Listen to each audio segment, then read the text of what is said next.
about, or like that you're working on, or you think maybe might be a struggle for you right now. That's kind of what I would like to help with. If there's anything that you think you need advice on, or anything you're struggling with, or just tips and tricks on anything certain. I'm happy to talk about civic stuff like that, or I can just ramble for a few minutes or an hour or so. Okay. If you want. Shut this real quick. Yeah, nope, you're good.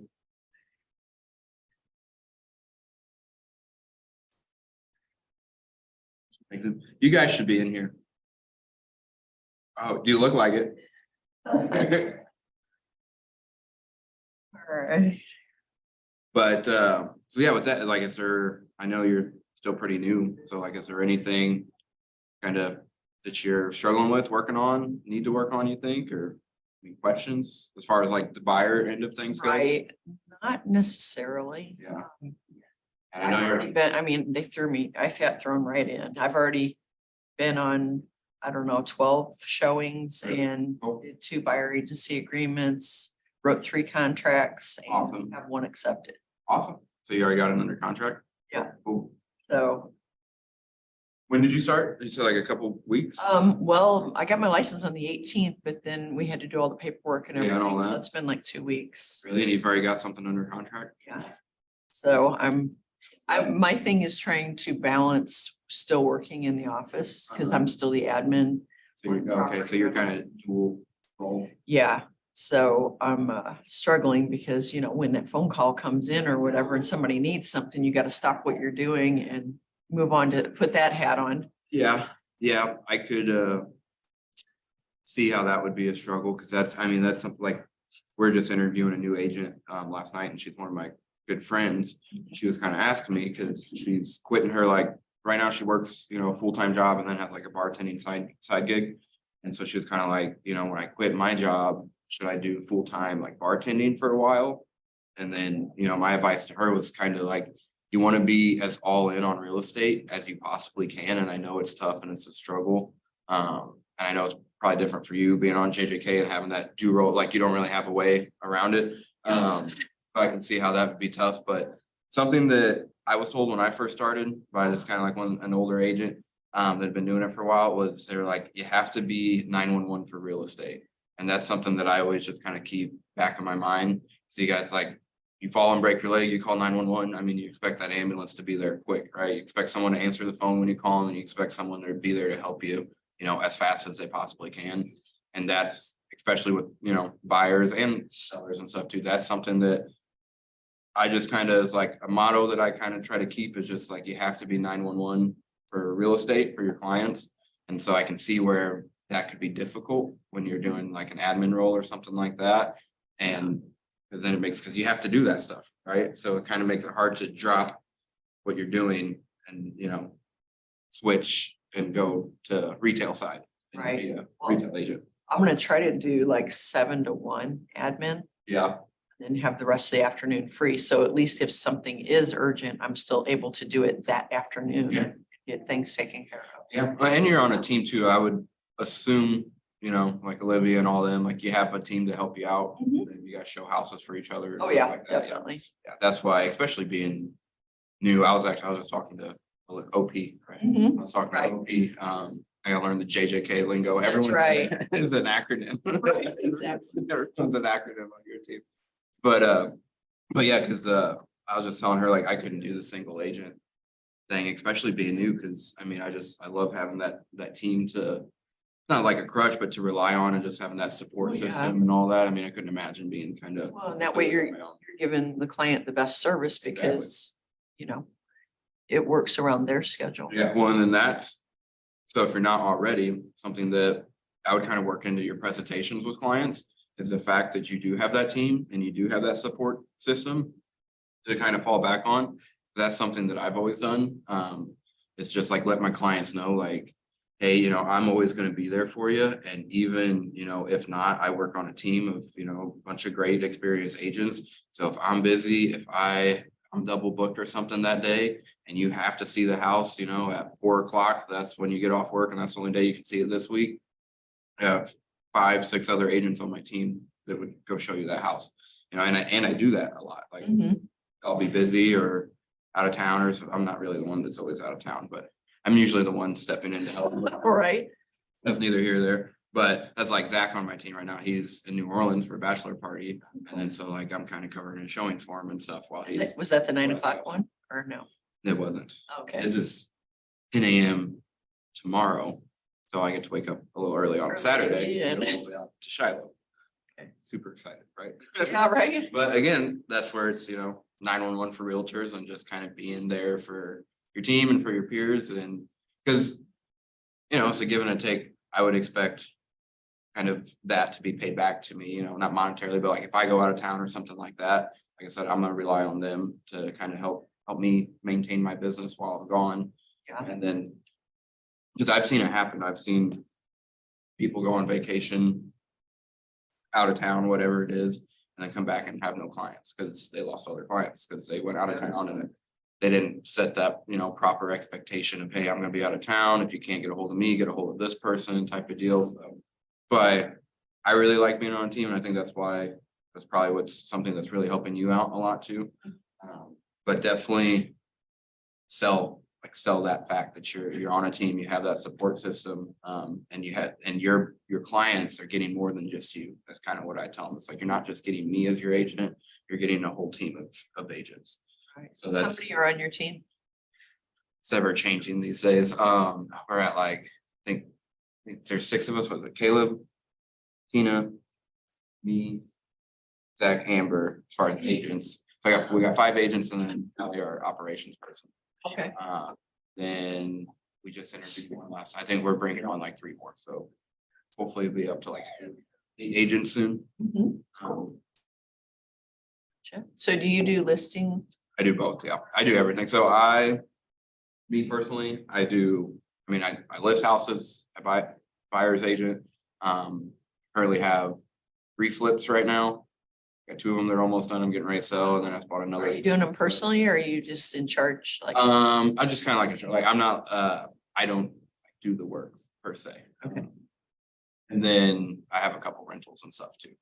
But that's why I like with the flips and stuff, because I'm so busy on retail, so I just kind of manage those. And really, but retail is kind of where I keep my focus, and keep my blinders. You're in AJK, so rentals, they kind of manage themselves once you get everything going in there, so those are pretty easy peasy. Flips are stressful, but again, I don't really have to do a lot of the hard labor, and then so I'm able to just kind of stay focused on my retail business, because that's what pays my bills. that's good. Wow. Yeah, it's good to have that income coming in. Yeah. The other stuff. Yeah, the ones I'm getting ready to finish are my first couple flips, so I'm still kind of getting new to it. I've only been I started real estate in October 21. I'm still a fairly new agent too. I always give that disclaimer to people too. Mhm. My first full year in business, I sold 27 houses or so, did Oh, wow. just under 4 million.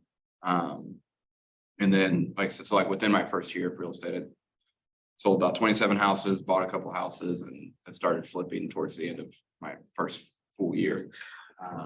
And then this year's been so far so good and all that, but I think a lot of it, especially with your buyers, is we kind of work ethic. Mhm. I don't think anyone's better than anyone or anything like that. I don't think there's any point in trying to be better than anyone. I think you gotta do is you gotta try to outwork the other people around you. There's 150 agents just at this office. Yeah. So, and that's where it comes into, again, being that 911 for real estate and just being that person that answers the calls. So much of my client feedback has just been on communication. So, your communication has to be top notch. And I came from, what'd you do before real estate? I was a registrar at Council High School for 13. At high school? Yeah, it's because I came from banking, so I was already in a very customer service kind of oriented, everything was customers always right type of deal, which I don't necessarily keep that mindset these days. Because customers not always right, and that's the great thing about being in real estate is you're not necessarily forced to work with anybody type of deal. It's just kind of what I try to focus on is the customer service aspect of everything and not just sorry, not just like trying to sell a house or just like, because I know, and honestly, some like bad feedback, not at me, directed at me, but just from my clients that have worked with other agents, are just like the pushier agents that are like, you show them a house, and then as soon as you get home, you're texting them, oh, did you like the house? Do you want to make an offer? Do you want to make it, you know, like those types of agents, because they're out there. Where it's like, oh, I showed you a house. Do you want to offer? You want to offer? You want to offer? So I would try to steer away from being like that and just really kind of buckle down and try to get to the root of what it is that your clients need, what they're looking for, and how you can help them, you know, achieve their goals through real estate. Essentially, as cheesy as it might sound, but that really is. It's I try to get to know people, like just on a more personal level, and not just as a client or as a. I mean, you know, the saying it's easier to turn a client into a friend than a friend into a client. So just like, and that's, I mean, one of my last reviews was literally, it was like, if you want a realtor that's more like a friend than a, you know, than a realtor, then use Logan. It was like one of my last reviews on Zillow. It's nice. Because that's just try how, it's just how I try to be, you know, I just try to get to know people, get to know them, you know, on a little bit of a deeper level, and then just truly focus on just trying to help them achieve, because that's what the other thing I tell like my buyers specifically is I don't care what house they buy, right? I'm not living in it. I'm not paying for it. I'm not making the payment. And you know, cause like some buyers, I don't know if you've had it yet, or like they kind of like almost lean on you or look at you to like tell them which house to buy almost sometimes. Especially some of the first time home buyers and stuff. They're like, what do you think? What do you think of this? What do you think of this? And I'm always like, I'm not buying it. Right, Like, we're I'm doing not- this for you. Like, for one, I love houses. So like, I'm gonna see the good in almost all of them and stuff. And I'm gonna educate you. That's what I always look at too, is the less realtor, more, and this would probably help you too, more teacher. Because that's really what we are. We're educators. We have to educate our clients, you know, just on the market, and, you know, especially right now, it's competitive. So there's education to be done there, you know. We're gonna look at these many houses, and then when it comes time to make offers, there's gonna be multiple offers. This is what's happening, this is what I'm seeing, you know, so you gotta educate them kind of every step of the process. Same thing when you're looking at the houses and all of that. To me, it's all just about educating your client, and then just getting to know them, getting to really know what they need and what they're looking for, and then just focusing on that. And at the end of the day, you know, they're gonna get a house, right? If they're a serious buyer, they really need a house, they're looking for a house. You're taking care of them, you're talking to them, reaching out, following up, sending them houses, all of that good stuff. You'll do all right. Do you know how to do like listing alerts with the auto emails and Maris? Oh, actually, we just went over that in Maris. Did you? Perfect. Uh-huh. You know that? Yvonne? Yeah, I have one set up for somebody, but Yeah, and I was showing you I kind don't know how to do it. of that one day. I'm not real sure. I don't use them. I really need to, like, have one set up for a client. It notifies me, look at them before I send it to them. Yeah, I like that. I don't know how I did it. well, because so one of the biggest things that I notice like with my buyers is, and again, it comes down to customer service, is they want you to send them houses, right?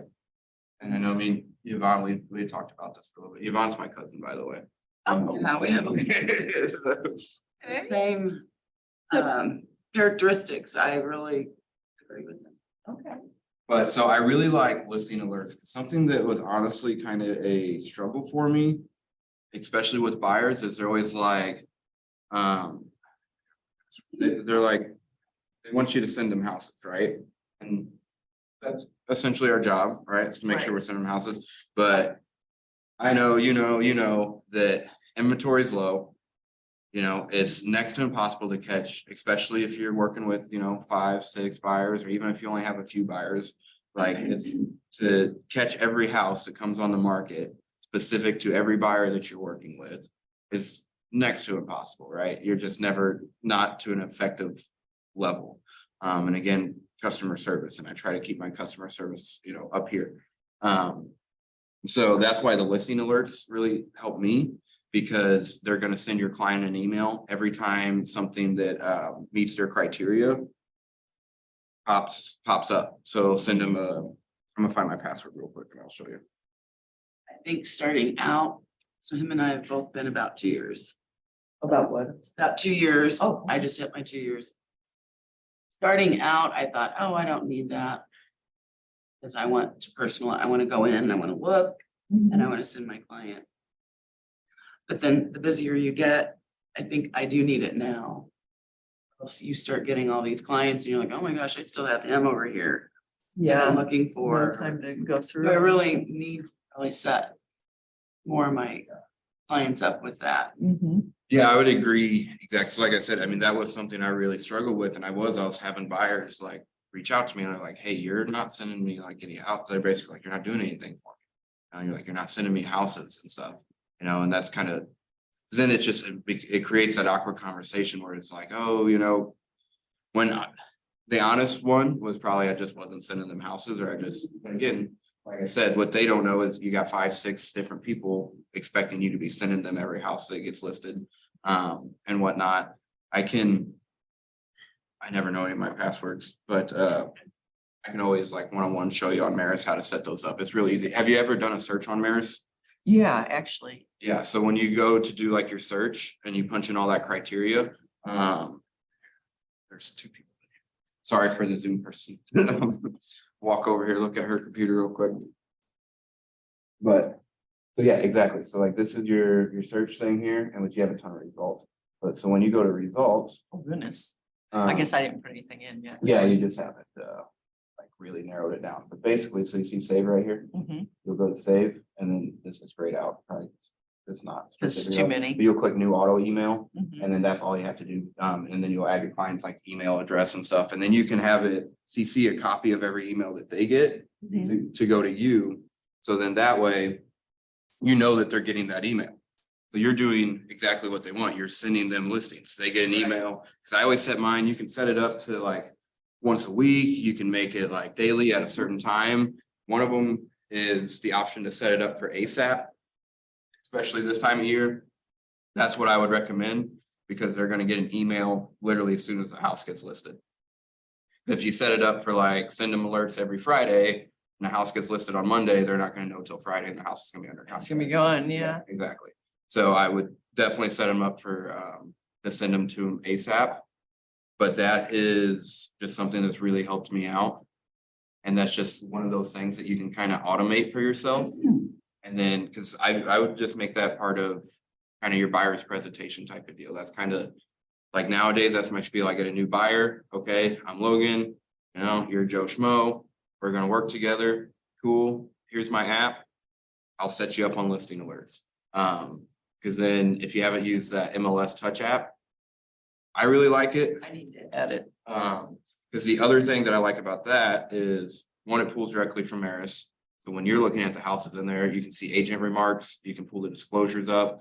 So I don't know how much you've tried, but if you try to get it like from Maris, just from like Safari on your phone or anything, it takes you to the mobile, like you can't see as much. Right. And I just don't like it. And I did try that, yeah. Exactly, yeah, and then I always end up, it takes me forever to like get into Maris on my phone. I definitely So the MLS Touch app is really handy for that because all your supplements and all your agent remarks are all right there. Because outside of that, it's it's like Zillow and Redfin and all the other apps. You set up a new search on there or do you have to do that on the computer? That's a good question. I think you can. Download it while we're sitting here. Yeah. Yeah, and you can. Well, right? Yeah, you can personalize it and kind of, that's the other, man, I wish I knew my Maris password. Because the other thing is I would make sure that your Maris profile is like nice and up to date. If you click on like Maris and then go to settings and stuff and make sure, I can start preparing for these better, but like, have you seen client detail reports, right? That you would like take to an open house or whatever? Because you can go into Maris and then you can kind of change things up and brand stuff to yourself to where it's your picture and your phone number and all that. So that way, when you print out those like client detail reports, all your information's there. And those are what I love taking to open houses because it's almost like giving another business card. Because there's a lot of people and maybe they're like, oh, I'm just looking, I don't need your card, or it's, oh, I already have an agent, yada, yada, but they'll still take the detail report. So they're still leaving with your information and your picture and all that. So they still Sounds good. they still have all of that. So just little things like that. So yeah, Maris is, and that's kind of something like this year I've tried to, because it's kind of like Yvonne said, I was kind of Mr. like, oh, I can do it all myself type of deal. And then this year I'm trying to become a little bit just more automated and just kind of more of a system in place. And then, and I think again, that's where it's gonna help your customer service level. Because then everyone's kind of getting the same treatment and your level of service becomes kind of flatlined. And then especially when it comes down the line and you got referrals and whatever. So you kind of have that proper expectation set. You got your past clients, oh, Logan's great. This is what exactly how it works. And then that way, you know, just every client is essentially having kind of that same experience with you. And I think that just kind of is a good look to have type of deal. So that way no one thinks that, you know, maybe you didn't like them as much, so you didn't help them out as much as you helped the other person type of deal. Can I ask a question? Do Uh-huh. you guys forewarn everybody? Need to get better Because at somebody that, told too. me Yeah. you have to forewarn everybody if you're gonna forewarn anybody. Well, So all I've worked with so far is family, so. family, so you don't know. I Forewarn anyone. I actually did the other day because he sounded a little. was gonna say, I work a lot of Zillow leads. Yeah. My Zillow leads, I'm pretty good, to be completely honest. I forget forewarn exists half the time. But more so with my Zillow leads. Most of my business is my like SOI and referrals anyways. So like those people, if I know them personally, those would probably be the scariest ones to look up on forewarn anyways, are the people that I actually know. What they've been up to. But yeah, all jokes aside, you should be forewarning people. Again, I mean, it's one of those, are you gonna forewarn absolutely every person? Probably not, if they're your family and friends, because the forewarn is a safety thing. It's to protect you, it's to give you kind of an idea, because to be completely honest, usually what I would do is, I'm more of a Facebook stalker anyways. If I get a new client, that's usually the first place I go is Facebook and type their name in. And then I'll usually. That's a good forward idea. like that. Did somebody say that you had to do everyone? Is that what you're? That's because. Yeah, that's the it's thing, because I don't want to discriminating. speak. Yeah, because I You don't, do everyone and you do some based off. of It's maybe- what? It's discrimination. Oh, discrimination. I never even thought of that. I mean, I think technically you are right. Probably. It's just reality. I was just wondering how real it was that. Yeah, because I mean, that's essentially like, I would say that is probably correct and that would be the right way to do things, but also we're human and in Right. reality, you may not. Super late. Oh, no, you're fine. But even then, I would still say like family and friends. It's like that's not necessarily, I don't know, that's such a tricky one. It is, right? Especially when you're Never even being thought of that. recorded, but. Well, because I mean, that's especially to bring up I mean, obviously forewarn, it's not, you know, like when you talk discrimination or anything like that. But the whole point of forewarn, mostly, at least for me, it's like, so you can see if they have a criminal record and stuff, because that's kind of how we are. You know, if someone come up and they have a bunch of assault charges, then most of the time. I end up with those types of clients, like if the girls get him or something, or like one and they've got like maybe some checkered past type of deals, but and you can see the dates and how long, because that's the other thing too. I mean, I'm a second chance person. Just my upbringing and my past, like I'm very far from perfect and you know, all of that. So that's the thing, like I don't personally, you know, I don't judge based on that. I'm really not like that picky on if you've got a little bit of a criminal record type of deal. That's the other, at the end of the day, if your money's green, right? Hmm. You know, everyone's gotta buy a house. Everybody's got to buy a. You know what I'm saying? And if everyone else is scared of you, then that probably means less competition, you know, like if you got pre-approval, then. Yeah, Yeah, you at least got a definitely. job or something, right? So I think that's. Just speaking to safety is probably, to me, probably one of your best. Kind of tellers is getting that pre-approval. I'm very. Again, I'm not pushy, I'm very customer first, you know, you gotta kind of approach that, because that kind of puts some buyers off too, when you're like pre-approval. Like, oh, I'm not ready, or I have all these questions, or, you know, I don't know type of deal. But at the end of the day, if someone is a serious buyer, they're gonna get pre-approved. I've had a lot of buyers where it's like you go show them a house, 2, 3 houses, and you're like, okay, you know. we need, you know, you need to get pre-approved. Have you got your pre-approval yet? Have you talked to a lender yet? No, I don't want to do that. No, I'm just looking right. I had one not too long ago. I'm just looking right now.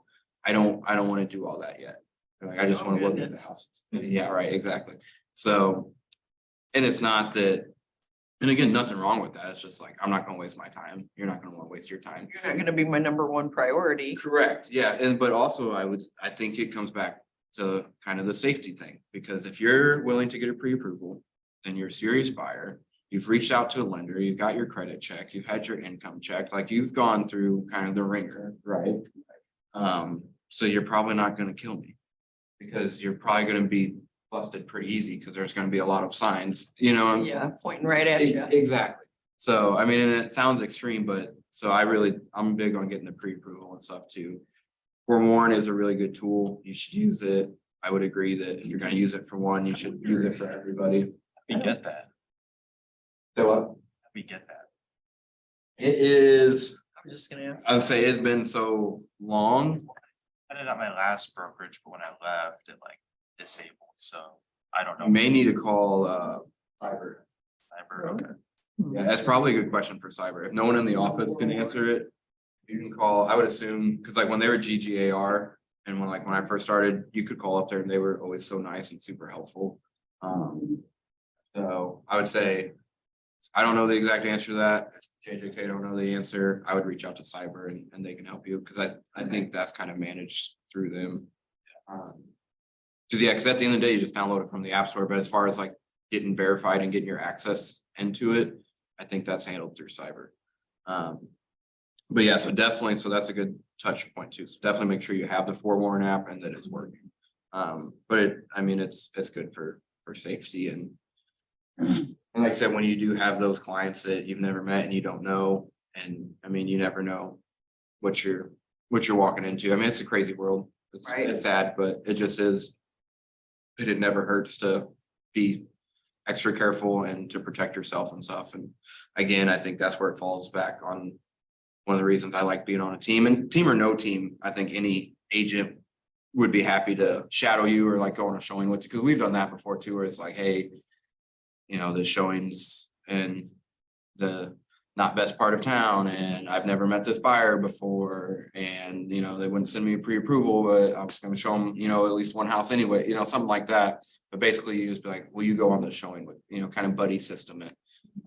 So that's another good thing, just speaking to safety, that I always recommend is, you know, don't be afraid to kind of buddy up with the agent and take them with you and all that, especially if you just have trust your gut, right? I was just gonna say gut feeling. Yeah, just like if your gut's telling you something just seems kind of weird or off or something like that, ask another agent to go with you on a showing. I mean, to show a house, right? Right, You know, yeah. we're all agents, we're all friends for the most part here, like. Yeah, someone will, I'm sure, in the word of safety will be happy to, you know, shadow you or tag along with you to a showing or something like that. So yeah, definitely don't be afraid to use the buddy system on certain ones. Good idea. That was a good one. Do you have any other questions? Do you have any questions? I'm Logan, by the way. I don't know if we had What's your last name? Mosley, Mosley? ELE. It's Moselli. We're Italian. Okay, I like to write people's names down so I can reference back to. Yeah, well, that's what I always tell too. At my classes, you know, find me on Facebook or whatever that I'm a friend, I'm an agent, whatever I can do to help you guys in your business, I'm happy to do it. Like I said, you got a creepy showing or something like that and no one on JJK is available, give me a ring, you know, especially in Edwardsville or anything like that. I'm always happy to help. And it goes back to, like I said, I'm still consider myself a newer agent too. I've just been, you know, a little bit of luck and just a little bit of success and stuff like that too. So I think it's important for me that I want to try to help other agents, you know, and give back and just kind of teach what I've learned over the last couple of years and some of the things that have helped me be successful a short period of time. You've done really well. Thank you. Not as well as her though. She likes to talk me up. Oh. So what did you do before being an agent? I was working at State Farm for 5 years. So you were an insurance agent or just? Not an agent, I just sold. Oh, okay. She just started here at this office from Caldwell. Okay. About a month. So she's been in real estate for a little while too, but she just started here at KW. Nice. I was like, Very excited to have her. Yeah, definitely. Yeah, and I would say, she's, I don't want to put your name in the hat, but she's a good resource too. well, I don't want to say lucky, but again, like you, I've been blessed, but I'm a solo agent and have done well, but. Yeah, come on, she sold like twice as much as I did last year. Oh, goodness. And she's a solo agent too. Uh-huh. That's the other thing too. I've never been a solo agent. I came straight on to a team and I've always been on a team and. At this point in time, I think I will always be on a team, just for some of the reasons I've talked about. Leverages, I was just talking about it yesterday, like if you read the MREA, listings leads leverage, and to me. A team is leverage, so yes, you make less per deal, yes, you give a split to your team. But the way I look at it, you look at someone like Yvonne, you sell $8 million a year by yourself. Do you need to be on a team? Probably not. But things that would help an agent that's, high producing like that, a transaction coordinator, an admin, all of those things. So if I was solo and I wanted to really build out my business and maybe build a team for myself though, then I'm paying for the admin, I'm paying for the TC. Right. To me, my perspective is you're kind of paying that split either way. Like if you're really gonna be, because it's hard to do, like. And again, not a brag, but like last month I closed 6 deals. But to close 6 deals in 1 month, that's a lot of work. And to also still be continuing, because what happens to agents when you get that good month and you're busy and you have a lot of closings that month, what do? You focus on all your deals that are getting ready to close and you're trying to get them to close, right? So then what happens? You're not out showing houses, you're not making the phone calls, you're not lead genning, you're not showing houses. So then all your deals close, and then now it's the next month. And all your deals closed last month, you got nothing pending for this month, and then so now you're grind, it becomes this roller coaster. Mhm. So for me, and like having the TC and having the admin, it takes a lot of that work off of me, which allows me to just continue to work. Because then I'm not being loaded down with the paperwork and back and forth between lenders and title. I mean, I couldn't even imagine honestly, like to do 6 deals in 1 month. So you're talking 6 lenders, 6 closers at title companies, 6 different sellers, agents or buyers, so like that is a lot. So to have some of that off of my plate and to be able to leverage that, and then that allows me to do more business. And that's just my personal experience and stuff. And yeah, that's why I like, and hype up Yvonne too, because she's a really successful agent as well, but she's done it completely on her own. So she could probably provide a totally different perspective of maybe why not to be on a team or something, No, there's just so many teams here and I'm not used to that, but I like to learn about it. And when I first found out he was became a realtor, I was like, are you on a team? Why don't you go out and do it on your own, But then I understand his point of view, or somebody that doesn't have a huge sphere, whereas I did. So you asked where I worked. I did 23 years at a casino in Alton, which is, I met a lot of people, over the years. So I think a lot of that is my sphere. Right. That's Um, great. but for somebody that doesn't have that, I mean, a team that might be beneficial for you, because I mean, my managing broker where I would always say to the new people, you can't compare yourself to Yvonne because that's not the normal. I mean, like truly in a year or two, you're not selling that much Mhm. typically. But I think either way, I mean, but like you said, I was very busy and I closed 10 transactions in 1 month, and looking back, I'm like, maybe I should have had some help, but here at Keller Williams, I noticed they do have a lot of different avenues for assistance. Whereas where I came from, we really didn't. So I'm like, I can imagine paying somebody, but I'll probably get to that point where I will. Yeah, that's one thing that, as far as just like real estate as a whole, it sounds almost rude, but like, just don't be greedy, right? I think a lot of people, real estate has this kind of sparkle to it, right? And probably a lot of the reason that got most of us here. I mean, myself included. Right. The big time real estate agents and you see parking lot full of Teslas and like, you see all the glitz and glam, but it's a lot of work. It's really tough. It's a lot of roller coasters. It's, it's emotional. It's tough on your relationship. It's Right. tough on your family. I Absolutely. mean, it is a lot. And that's the thing. So I'm a volume guy. And it goes back to my customer service and stuff. It's not how many houses can I sell, how much money can I make? It's how many people can I help, this month, this Mhm. year. Right? And all that, and really just kind of switching that mindset. You have to have that mindset. You're right. You do, and to be honest, that's easier said than done, because I've again caught myself too. I mean, especially winter time and whatnot, and so like. Not my entire life story, but just quickly, like before I started real estate, I worked for Bank of America. So obviously I had a good salary, I had good benefits, I was doing well. When I decided to start real estate, I cashed out my retirement. I had to quit my job because banking and real estate is conflict of interest. So the bank would not let me stay once I was licensed. So I was all in from the get-go.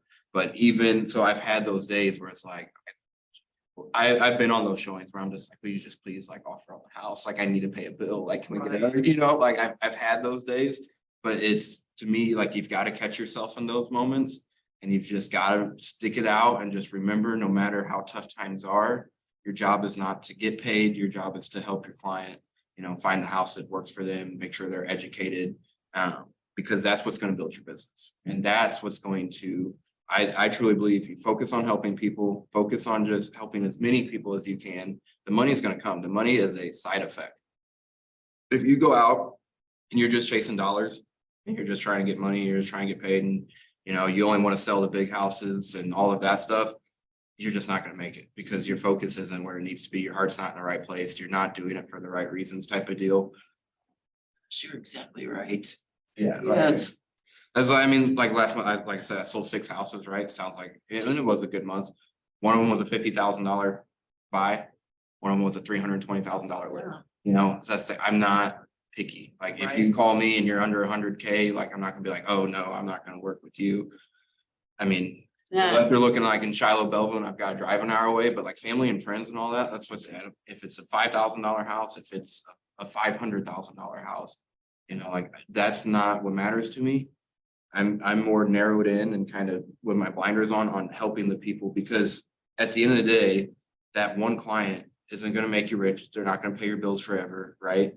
So what I always tell people is my biggest concern is making sure that you have such a good experience working with me that anytime your family, your friends, the lady that came into work today, and they say that I need to buy a house, I need to sell a house, you give them my name, my phone number. That's what I care about. That's what's important to me throughout a transaction, is making sure that that experience is so good that my name just pukes out their mouth anytime someone talks about real estate, right? And that's just kind of the expectation, and that's just kind of the way I try to do my business. Yeah. To me, I believe it's probably not the only way, but that's how I want to build my business, right?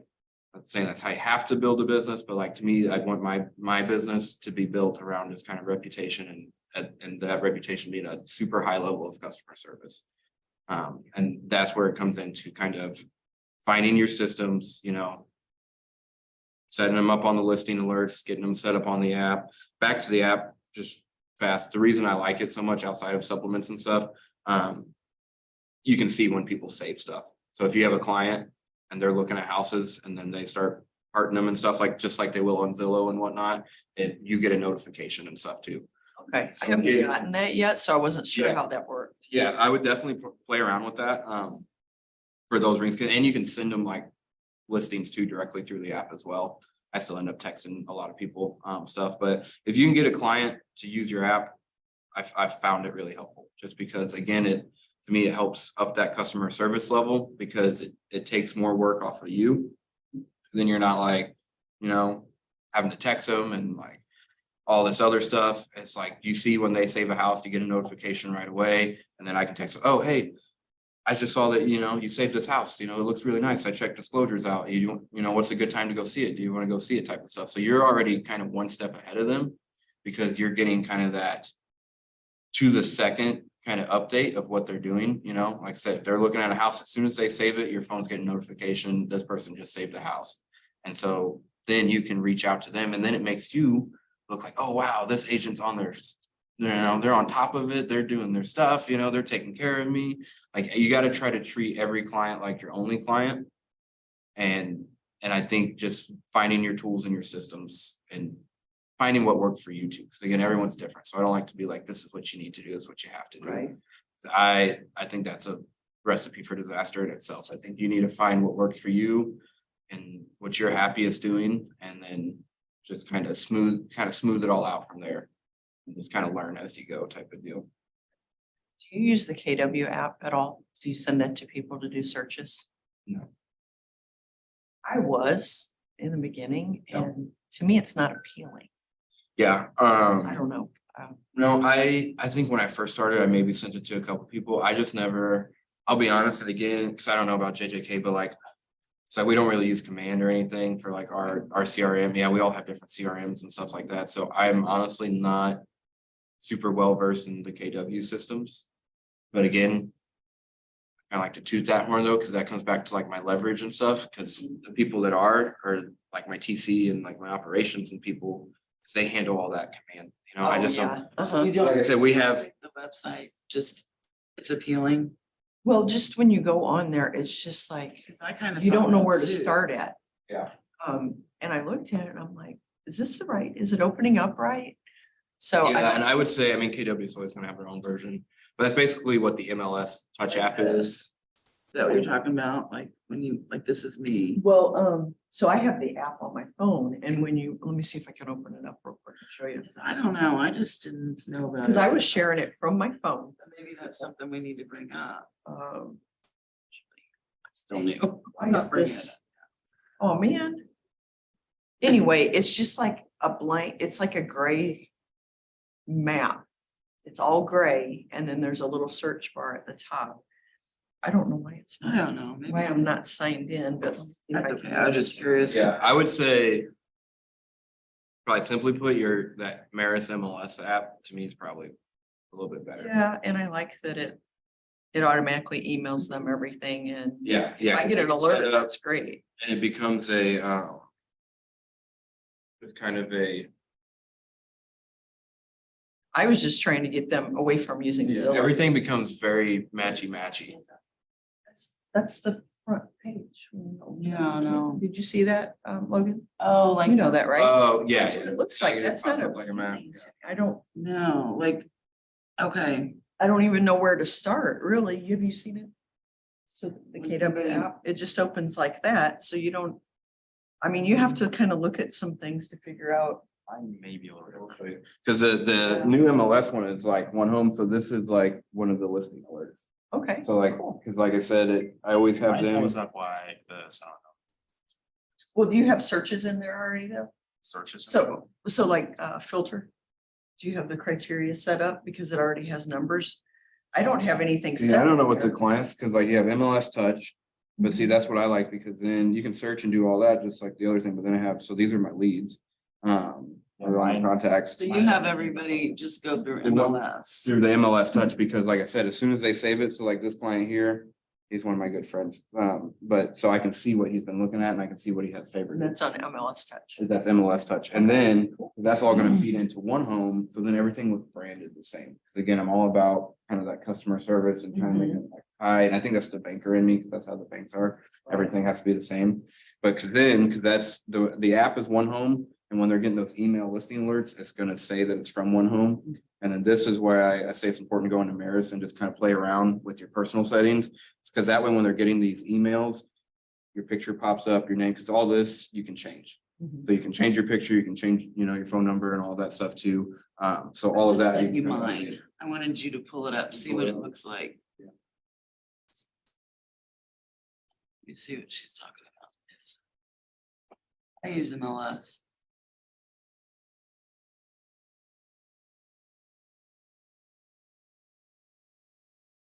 I actually, when I bought my first house, it was before I was a realtor. I think I looked, yeah, That's how it pulls up. yeah, after I downloaded and all that, it just pulls up, which What are you honestly, supposed to do? Just put in a house. Um, search? I mean. Yeah, there's and a then from search there, bar at it's, the yeah, top. you go to the search bar at the top. Like, what if you don't have an address? What if you're wanting to look in an Okay, area? It yeah, just that is doesn't look gonna- very. Well, and that's so that's our problem, like with Zillow is honestly, it's super user friendly. Like it's honestly probably is my favorite one out of all of them. I just downloaded it. But, How do you explain to clients that see the Zestimate or something, you know, like, oh, well, and I think it's even on there like the fine print, but I think the statistics on the estimates they're literally like 30% accurate. That's So crazy. like if you walked outside today and you had a 30% chance that a meteor falls out of the sky and hits you in the head, are you gonna walk outside? You know, like it sounds, but it's like, you know, those are some not awesome odds, like 30%, like, yeah, you got 70% chance of it not happening, but there's a 30% chance of it happening. But, and you just gotta say that, that's again where it just comes into education, like I was saying, and that's just kind of an education opportunity that I would say, and you just gotta kind of explain that, you know, that's just all based off of computer stuff. It doesn't understand, you know, the real world and the market and how the market's happening. And honestly, it's a good kind of spot to kind of sell yourself and sell what you're able to do for a client. Cause then you can kind of explain to like Zillow's just some stupid computer, doesn't really know what it's talking about. It's just basing off of what it knows. Cause it's also not really cause it doesn't account for, you know, is there gonna be multiple offers and all this other stuff too? And when it comes to like listings, cause I think the Zestimates, I don't really get the buyers don't really mention them a whole lot. Sellers will. Because, and that's the problem with this, it's like when you look at Credit Karma, I mean, what does everyone tell you when you're looking at Credit Karma, right? Like, take it with a grain of salt, your score is probably 20, 30 points lower, or higher than what you're seeing on there. Mhm. That's what his estimate is.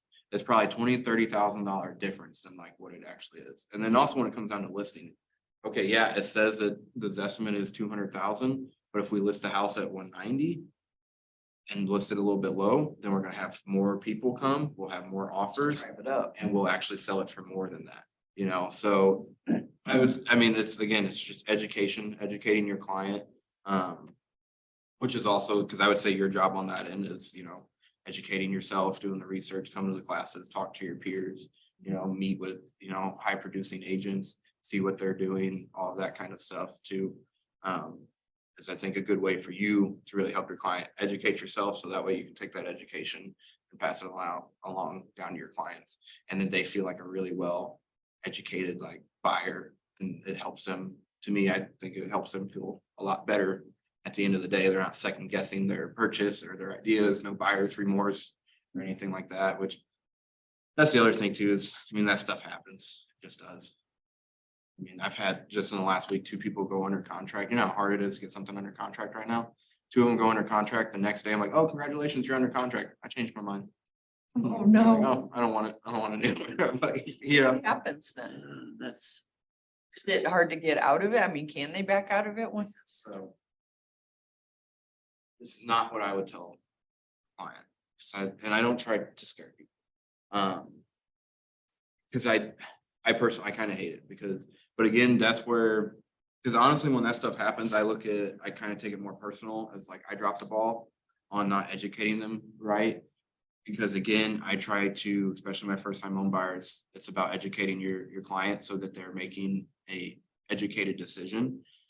So I just try to be very kind of honest about the fact when it comes time to make an offer, your offer is a contract to purchase. It says it right at the top.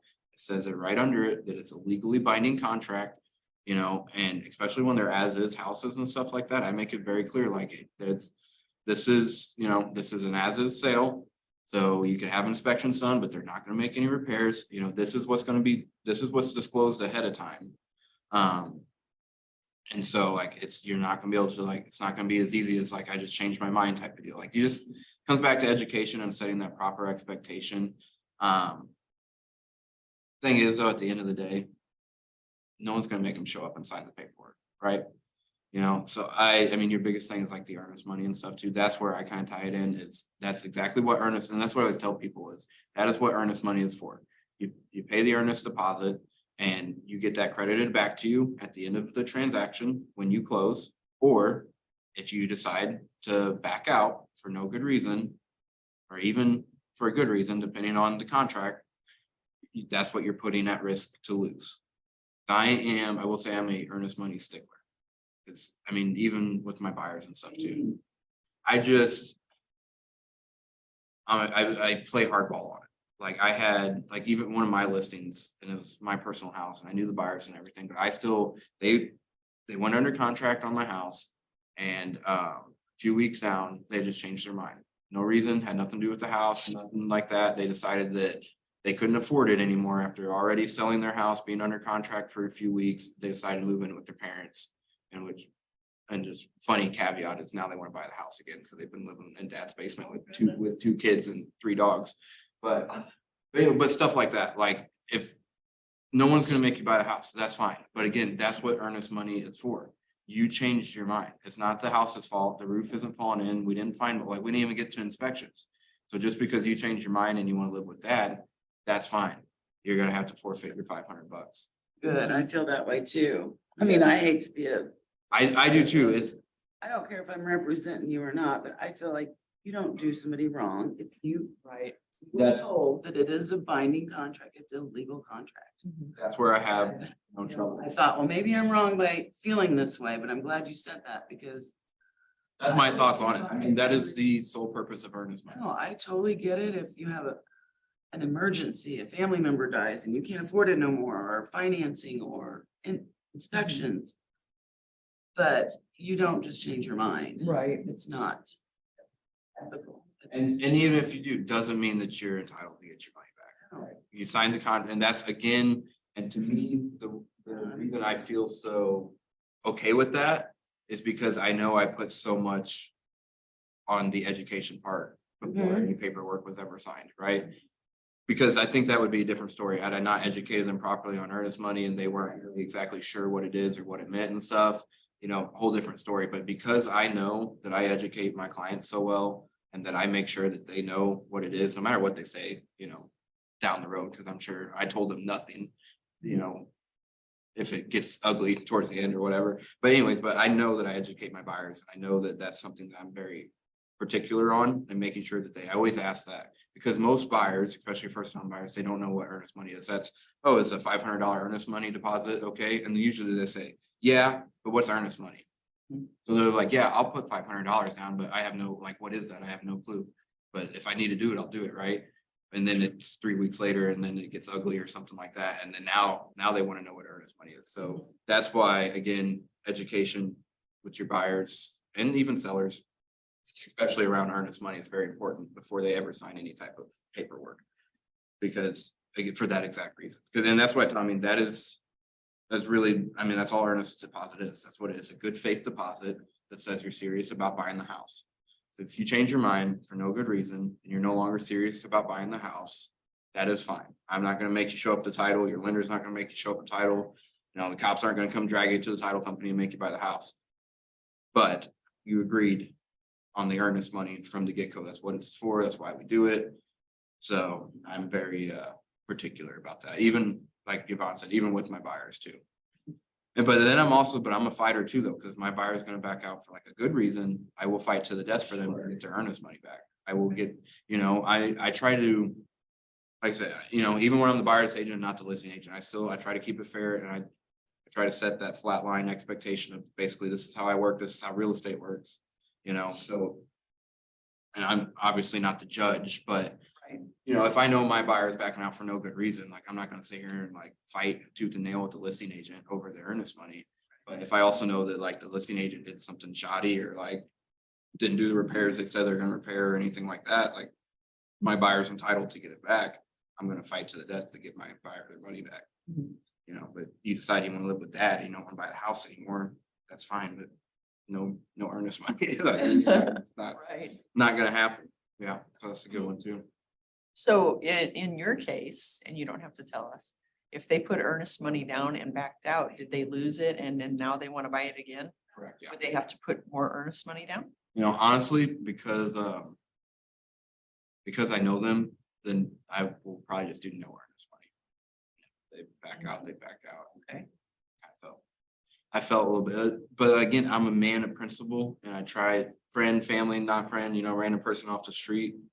Uniform, same Right. experience for everybody. And that's all that came down. Like, I like you. I don't, my feelings aren't hurt. I don't care if you buy the house or don't buy the house, does not matter to me. But you don't get to just decide throughout the middle transaction that you no longer want it. You want to go live with your dad. I mean, you get to, you're fine. You're entitled to do that, but that doesn't entitle you to your earnest money back.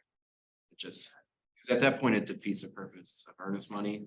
And I think that's just I think that's a domino effect throughout the whole industry. If all agents just kind of like didn't really care about earnest money like that.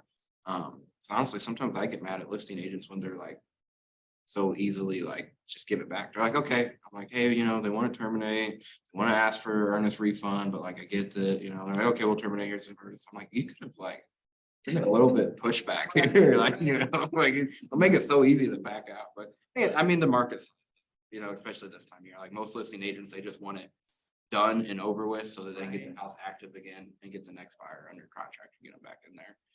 So no one likes terminating a deal. I really haven't had too many of them get like super ugly. So at the end of the day, house is gonna sell and all of that good stuff too. And I will say a lot of, I have probably a low retention rate of like buyers that have terminated and then also keeping that buyer and still getting them to sell a house. But to me, I think that just proves that they're just not that serious. Like the ones like from the last couple of weeks. Like one of them that terminated, they had the square footage wrong in the MLS, which, yes, it should have been correct. Yes, that's, you know, false advertising. We looked at the house, you saw the house. Like you wanted the house, like it was the right size. So just because something on a computer screen says that the house is smaller, like you still went there, you still looked at it. Mhm. So to me, like, because that was their reasoning for wanting to back out was because the square footage was wrong and they were misadvertised too. I'm like, we went to the freaking house, like you saw. the Liked house. what you saw. Yeah, that's what I'm saying. Like, and obviously, if it was too small for you and your family, you would have said that while we were at the house. So to me, that is not a serious buyer. And that was just an excuse to get out. And like ones like that, I probably just won't go forward with that client too. That's the other thing too. Know yourselves and stand your ground. That's what I struggled with a lot at first. Is kind of letting people kind of walk kind of all, not like all over me, you know, but just not respect my time and kind of what I do, you know. I don't know if you ever had that yet. You probably will. Because there just is, it's like, oh, you're just a realtor and you know, you must be some rich guy or something like that. I've had to learn to kind of like, because again, I'm a value guy and I'm a customer service guy and I'm not greedy. I'm not focused on the money, which is almost like my gift and curse. Cause then I have to kind of backpedal sometimes and I'm like, but I am my own business, you know, like we're small business owners. That's the way I look at myself, right? There's no, well, you might get a paycheck, but you're not from selling houses, right? Right. Correct. So like for me, there's no paycheck. But I have to understand if I'm going to work with someone for 6 months and I live in Edwardsville and they're looking in Belleville and Shiloh and O'Fallon and Fairview, that's hour and a half of driving back and forth and all that. And also if I gotta do that for months and months on end, you're $120,000 buyer below or something like that, I'm only gonna make a few $100. Right. You know, where's the math? Because by the time I spend the money on gas and all that, and spend my time away from doing other things, or maybe helping other buyers that are more serious and all of that, you know, I try not to, but I've let some clients, you know, go type of deal. But, which I don't want to, I don't like to, but that's where you do got to kind of learn to stand your ground and just be smart about your business. It's never about the money, like I said, but you do have to keep that. I'm a business owner, you know, and this is how I pay the bills, this is how I take care of my family, you know, and all of that. Cause I'm always happy. That's why I'll waste time. I'll do whatever. Like if you're a nice person and you're cool, but I have had some people where they just like, honestly, just like, I just feel like disrespect. Like the one I was like earlier, where they're just like refuse to even talk to a lender or anything like that. Like, oh, I just want to see it. Like they're basically like, your job is to show me houses. I don't have to do this pre-approval Right. crap that you're telling me to do. Like, I just want to see the house. And so like people like that, I'm like, I'm just not going to waste my time, my energy and Because I will be, I know we're all agents, but so again, just I will be the best agent that you'll have, you know, essentially it's like what you, kind of the expectation I try to set, like I will do everything I can for you. I'll be the best agent you can ever find. But you gotta be a good client back to me. Right. And that's why I like real estate. That's what one of my least favorite things about the banks is you gotta work with everyone that walks through the door, no matter how rude they are. You gotta sit there and bite your tongue and, you know, and that's just the way the corporate world works. And here, for me, at least that's not how I work, you know, and you're not gonna disrespect me, you're not gonna walk all over me and, you know, treat me like your errand boy or something like that. Yeah. You know, but so yeah, if you respect me, I'll respect you and I will go to the end of the world to help you out. Like I said, I mean, like this one guy I showed this morning at 9 AM, most of my clients, I will not show a house before 10 because I'm not an early person. I'm just not. You know, but like I've been working with him. He's a nice guy. We've made offers on multiple properties. He makes good offers. It's just tough right now. You know, so like I will go to the edge of the world for that guy to try to help him find his house. Because he's a good client. So I'm gonna make sure that I'm a good agent. And that's about, I told you I could ramble for an hour. Look at that.